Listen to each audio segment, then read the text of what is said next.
Welcome to Tenor Tech, where I solve the problems you didn't even know you had. You start by getting both accounts talking, sign in on the Messages app or open the web client now.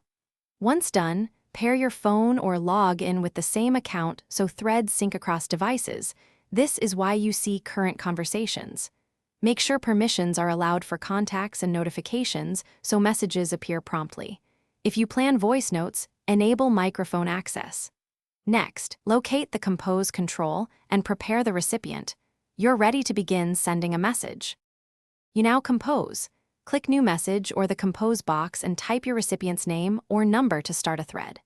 As you write, attach images or files with the paperclip icon or drag and drop. This speeds sharing and preserves context.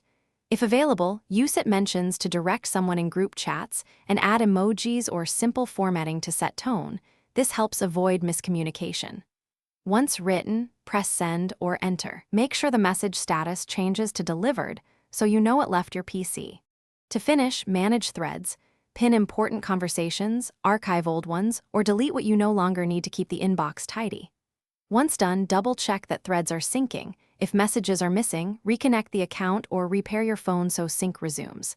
If problems persist, clear the app cache, update the Messages app, and verify network access and permissions. These steps resolve most issues. One key tip: restart the app after changes. That often forces a fresh sync and fixes delivery glitches. Thanks for watching. Subscribe to keep your life in tune.